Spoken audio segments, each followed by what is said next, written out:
pekerjaan terbuka, pendapatan meningkat. Yang ilegal itu yang diuntungkan atau orang yang punya kuasa. Dulu sama yang sekarang jauh beda. Kalau dulu itu tidak terlepas dari bagaimana kita menguatkan elemen masyarakat. Kompetisi yang baik akan melahirkan pemain tim Karena nasional. kesejahteraan perempuan adalah juga kesejahteraan anak dan kesejahteraan bagi juga mau.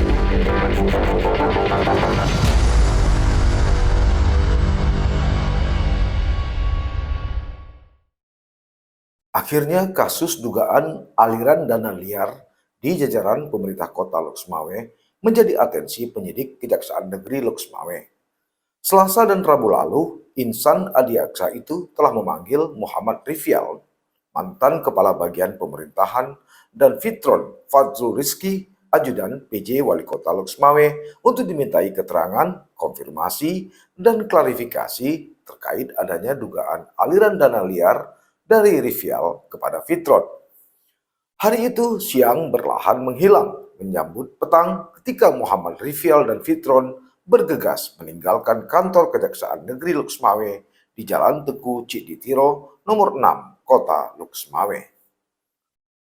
Aksi cepat Kajari Loksmawe tadi seiring dengan adanya tekanan dari berbagai kalangan, terutama pemuda dan mahasiswa yang meminta kasus ini diusut dan diungkap secara terang-menerang.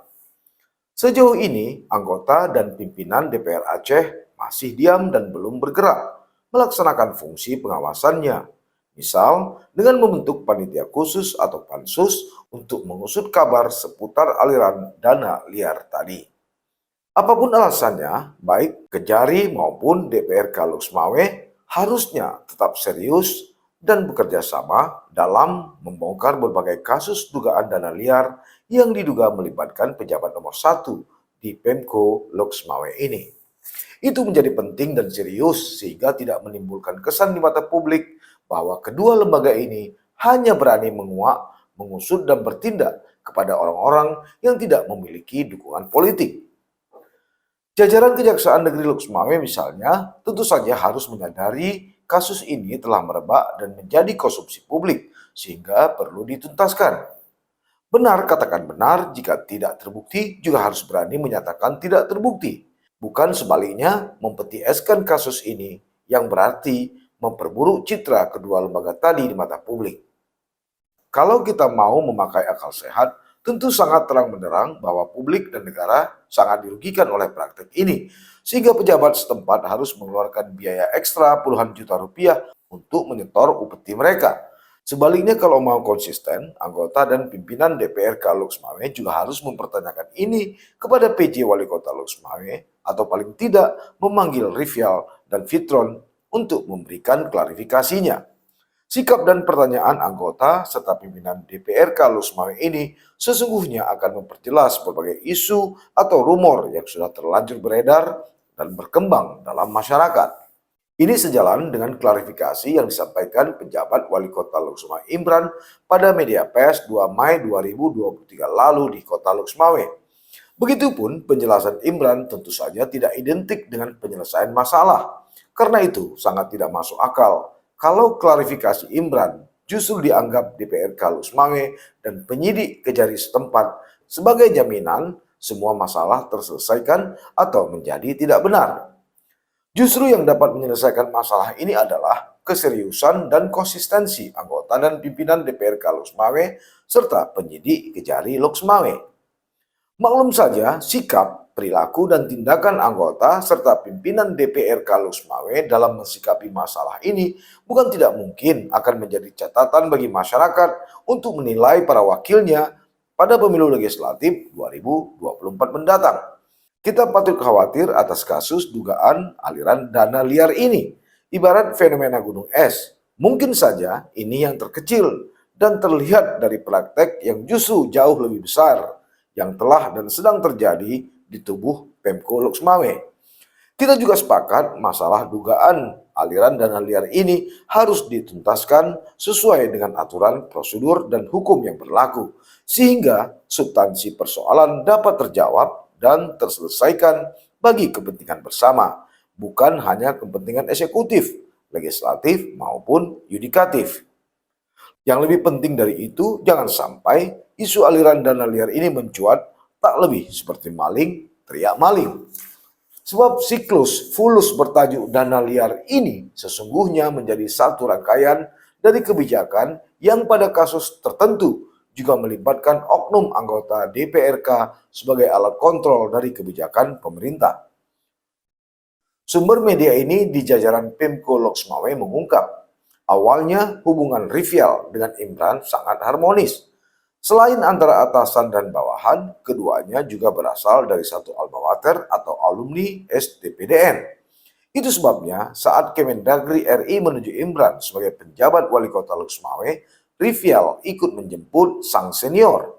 Hubungan keduanya pun berjalan harmonis. Entah itu sebabnya, Imran kemudian secara lisan meminta Rivial untuk mengumpulkan berbagai upeti dan setoran dari sejumlah dinas dan instansi sebagai penunjang dana operasional sampingan. Namun tidak langsung dikirim kepada dirinya, tapi melalui rekening Fitron, sang ajudan. Ini sesuai permintaan lisan Imran. Kalau kemudian dia membantah tidak pernah meminta, itu memang masuk akal, ungkap sumber media ini Selasa lalu. Ibarat air mengalir, proses itu terjadi sejak bulan Juli hingga Oktober 2022. Begitupun seiring bergulirnya waktu, hubungan Rivial dan Imran mulai terusik. Berat dugaan Imran mulai termakan informasi dari kiri dan kanan mengenai Rivial. Salah satunya menyebut Rivial merupakan orang kepercayaan atau loyalis Swedi Yahya, mantan wali kota Loksmawe. Kecuali itu ada juga kabar tak sedap. Disebut-sebut Rivial memotong jumlah anggaran yang masuk alias tidak menyetor secara utuh kepada Imran. Akibatnya Rivial mendapat demosi dari Imran. Dia diturunkan dari jabatan setingkat lebih rendah dari jabatan awal sebagai kepala bahagian menjadi kepala bidang pada Dinas Infokom Pemko setempat. Sumber media ini juga menyebut merasa tidak melakukan kesalahan dan mendapat hukuman demosi tadi, Rivial tak terima. Lalu dia berusaha untuk bertemu, menjelaskan dan bertanya kepada Imran mengenai kesalahan apa yang telah dia lakukan. Sehingga kenapa dia mendapat sanksi yang menurut Rivial sangat memalukan bagi seorang aparatur sipil negara. Apalagi Rivial alumni STPDN tentu sangat membuat dia terpukul. Bagi Purna Praja, sanksi demosi merupakan aib bagi karir mereka. Tapi niat Rivial hingga kini tak kesampaian.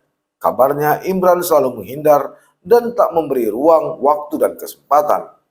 Lalu kepada sejumlah senior, Rivial bercerita dan mengirim sejumlah data. Salah satunya bukti pengiriman dana untuk Imran melalui ajudannya. Ini semata-mata sebagai bentuk pertanggungjawaban Rivial kepada Imran. Dari sinilah kemudian beredar kabar adanya aliran dana liar itu, ungkap sumber yang tak mau disebut namanya ini. Terkuaknya masalah tersebut memang cukup mengejutkan. Maklum saja, sebelumnya Imran mengaku sangat alergi dengan berbagai pungutan liar jika tak elok disebut upeti alias setoran. Bahkan, dia mengaku tak segan-segan mengambil tindakan tegas terhadap bawahannya jika ketahuan melakukan perbuatan tak elok ini.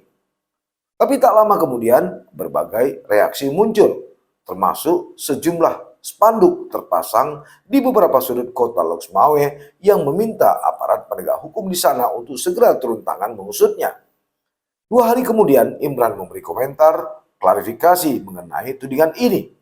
Mengutip penegasan Imran, Kepala Bahagian Protokol dan Komunikasi Pimpinan Sekdako Loksmawe Darius SSN membantah jika pimpinannya itu menerima aliran dana liar melalui sang ajudan.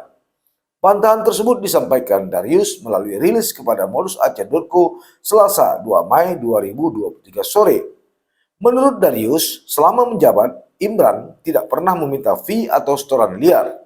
Jadi, kabar yang beredar terkait setoran pada sang ajudan merupakan biaya perjalanan dinas. Jelas Darius. Kata Darius, klarifikasi ini disampaikan Imran usai memimpin upacara peringatan Hari Pendidikan Nasional tahun 2023 di lapangan Hira, Kota Loksmawe, Selasa pagi. Saya tegaskan dari awal saya tidak pernah meminta setoran atau fee. Saya juga minta kepada OPD dan jajaran segera lapor ke saya kalau ada yang minta setoran atau fee atas nama wali kota. Yang ditransfer itu untuk pembiayaan perjalanan saya. Ajudan saya itu tidak pernah berhubungan langsung dengan Kabak atau OPD lain. Begitu tegas Darius mengutip pernyataan Imran. Lepas dari isi dan materi klarifikasi Imran melalui media pers tadi, selanjutnya muncul berbagai harapan agar pengusutan kasus ini tidak jalan di tempat jika tak elok disebut masuk dalam peti es. Maklum saja karena dugaan para pelakunya adalah orang-orang dalam lingkaran kekuasaan atau pemerintahan Kota Loksmawe. Jadi kita tunggu saja aksi anggota dan pimpinan DPRK serta penyidik Kejari Loksmawe berikutnya.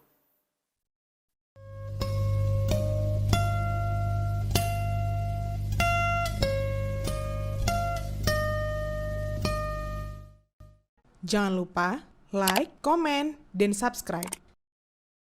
Serta aktifkan lonceng notifikasi.